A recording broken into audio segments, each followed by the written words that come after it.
अगर कोई सास अपनी बहू को धमकी दे कि अगर तूने मेरे खिलाफ या मेरे बेटे के खिलाफ कोई केस फाइल किया तो मैं अपनी जान ले लूँगी और तुम्हें ही फंसा दूँगी, या फिर कोई बहू अपने ससुराल वालों को धमकी दे कि मैं अपनी जान ले लूँगी, मैं अपने आप को कुछ कर दूँगी और आपको जेल भेज दूँगी, आपके खिलाफ क्रिमिनल केस फाइल करवा दूँगी, आपको क्रिमिनल केसेस में फंसा दूँगी, या फिर कोई पति अपने पत्नी को धमकी दे कि अगर तुमने मेरे खिलाफ कोई लीगल एक्शन लिया तो मैं हमारा बच्चा तुमसे छीन लूँगा, मैं उसका खर्चा पानी बंद कर दूँगा, मैं उसे हॉस्टल भेज दूंगा, मैं उसकी स्कूल की फीस देना बंद कर दूंगा। ठीक है जी। एक और एग्जांपल हम ले लेते हैं, जैसे कभी कभार अगर ससुराल वाले अपनी विधवा बहू को धमकी दें कि अगर तुमने इस डॉक्यूमेंट पे साइन नहीं किया तो हम तुम्हें और तुम्हारे बच्चे को घर से निकाल देंगे, एक्सेट्रा एक्सेट्रा। ऐसे बहुत सारे केसेस में चाहे ये धमकियां आपको लिखित में दी जा रही हो या फिर मुंह जुबानी बोल कर दी जा रही हो, तो ऐसी इमोशनली ब्लैकमेल करने वाली धमकियों को हम लोग कानूनी भाषा में क्रिमिनल इंटिमिडेशन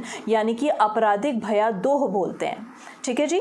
तो सेक्शन 351 भारतीय न्याय संहिता की सबसेक्शन 1 के तहत अगर कोई किसी को धमकी देता है, चाहे किसी भी तरीके से उसको डराने के लिए धमकी देता है, चाहे उसकी बॉडी को नुकसान पहुंचाने की धमकी हो, उसकी रेपुटेशन को डैमेज करने की धमकी हो, या फिर उसकी प्रॉपर्टी को कोई नुकसान पहुंचाने की धमकी हो, या फिर उस शख्स की किसी चहीते को, जैसे कोई फैमिली मेंबर हो सकता है, कोई फैमिली फ्रेंड हो सकता है, कोई वेलविशर हो सकता है, उसको चोट पहुंचाने की धमकी दी जाए सिर्फ इस इरादे से ताकि उस शख्स से वो काम करवाया जा सके जो वो कानूनी रूप से करने को बाध्य नहीं है, या फिर उसको कोई काम करने से वो रोकना चाहते हो, जैसे कि केस फाइल करने से रोकना चाहते हो, जो उसके लिए करना बहुत ज़रूरी है, तो उसको क्रिमिनल इंटिमिडेशन बोलते हैं। ठीक है जी।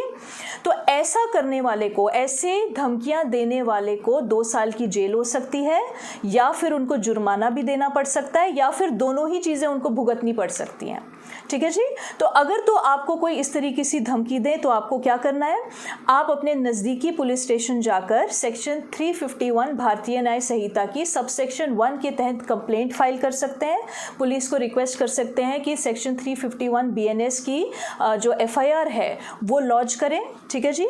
और आप 0 FIR भी लॉन्च करवा सकते हैं, चाहे इंसिडेंट कहीं पे भी हुआ हो। ठीक है जी। अब 0 FIR क्या है उसके ऊपर मैं ऑलरेडी कंटेंट अपलोड कर चुकी हूँ, आप प्लीज़ वो ढूंढकर वीडियो देख लीजिएगा। ठीक है जी। चलिए, प्रणाम।